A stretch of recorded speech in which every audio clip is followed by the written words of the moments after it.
నమస్తే, welcome to gossips garage. Power is always powerful. ఎవరు అధికారంలో ఉంటే వాళ్ళదే పై చేయి.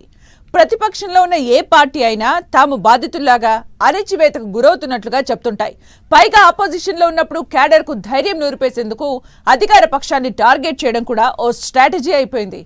అరెస్టులు, కేసులు అంటూ అప్పుడు లోకేష్ రెడ్ బుక్ తీసుకొస్తే ఇప్పుడు జగన్ డిజిటల్ బుక్ లాంచ్ చేశారు. ఈ రివెంజ్ బుక్లు ఎవరి కోసం?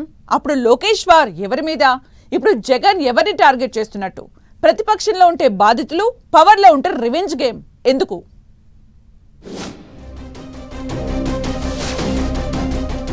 డిజిటల్ బుక్తో వైసీపీ టార్గెట్ ఎవరి మీద? లోకేష్ రెడ్ బుక్ పోటీగా జగన్ డిజిటల్ బుక్. ఎవరు అపోజిషన్లో ఉన్నా టోన్ ఎందుకు మారుతున్నట్లు? అప్పుడు రెడ్ బుక్ తెర మీదకు రావడానికి కారకులెవరు? ఇప్పుడు డిజిటల్ బుక్తో ఎవరిని కార్నర్ చేయబోతున్నారు? అధికార పార్టీ అప్పర్ హ్యాండ్. ఇదే బాటం లైన్. పాలిటిక్స్ అంటేనే అలా ఉంటాయి. ఆటోమేటిక్గా ప్రతిపక్ష పార్టీ తాము బాధితులమని, తమ క్యాడర్ను ఇబ్బంది పెడుతున్నారని ఇష్యూ చేయడం కొత్తేమీ కాదు. ఎవరు అధికారంలో ఉన్నా, మరెవరు ప్రతిపక్షంలో ఉన్నా రోల్స్ మారుతున్నాయే గాని తీరు మారడం లేదన్న చర్చ జరుగుతోంది. పవర్లో ఉన్నప్పుడు ఆల్ ఈజ్ వెల్.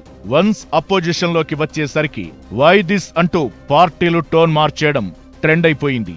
ఈ క్రమంలోనే అప్పుడు టీడీపీ రెడ్ బుక్ తెస్తే ఇప్పుడు వైసీపీ అధినేత జగన్ డిజిటల్ బుక్ అంటున్నారు. అధికారంలోకి రాగానే బాధ్యులు ఎక్కడున్నా వదిలిపెట్టమని జగన్ చాలా ధీమాగా స్టేట్మెంట్లు ఇస్తున్నారు. సప్త సముద్రాల అవతల ఉన్న రిటైర్ అయినా వదిలిపెట్టబోమని, ఎక్కడున్నా పిలిపిస్తాం, చట్టం ముందు నిలబెడతామని వార్నింగ్లు ఇస్తున్నారు. రెడ్ బుక్ పోటీగానే జగన్ డిజిటల్ బుక్ తెచ్చారని ఓపెన్ సీక్రెట్. అసలు ఈ బుక్లేంటి, ఈ రెవెంజ్లు ఎందుకన్నది ఇప్పుడు బిగ్ డిబేట్ గా మారింది. టీడీపీ అపోజిషన్లో ఉన్నప్పుడు లోకేష్ రెడ్ బుక్ అంటూ హడావుడి చేశారు. అధికారంలోకొచ్చాక ఇప్పుడది ఇంప్లిమెంట్ అవుతూ వస్తోందని తెలుగు తమ్ముళ్లే చెప్పుకుంటున్నారు. అసలు రెడ్ బుక్ ఎలా పుట్టిందని అడిగితే వైసీపీ హయాంలో అణచివేతలు, వేధింపుల వల్లే అంటోంది టీడీపీ. ఇప్పుడు వైసీపీ చెబుతున్న సమాధానం కూడా అదే. తమ కార్యకర్తలపై అక్రమంగా కేసులు పెడుతున్నారని, పోలీసులు వేధిస్తున్నారని, అందరి పేర్లు రాసుకుని అధికారంలోకొచ్చాక లెక్కకు లెక్క సరిచేస్తామంటున్నారు. ఇదంతా బానే ఉన్నా క్యాడర్ లీడర్లకు భరోసా కల్పించేందుకే ఇలాంటి స్టేట్మెంట్లు ఇస్తున్నా ఈ రివెంజ్ బుక్లు ఎందుకు, ఎవరి కోసం అనేది హాట్ టాపిక్ గా మారింది. అప్పుడు టీడీపీ రెడ్ బుక్ అంటే ఇప్పుడు వైసీపీ డిజిటల్ బుక్ తెచ్చామంటోంది. ఒకవేళ వైసీపీ అధికారంలోకొచ్చి డిజిటల్ బుక్ ను ఇంప్లిమెంట్ చేస్తే, అప్పుడు ప్రతిపక్షంలో ఉన్నప్పుడు ఇంకో బుక్ రాస్తే ఈ రచ్చ ఆగేదెప్పుడన్న అభిప్రాయాలు వ్యక్తమవుతున్నాయి. ఎవరికి ప్రజలు అధికారమిచ్చినా మంచి చేసేందుకు, కానీ ప్రతిపక్షాలను టార్గెట్ చేసేందుకు కానే కాదని ప్రతి పార్టీ తెలుసుకోవాల్సిన విషయం.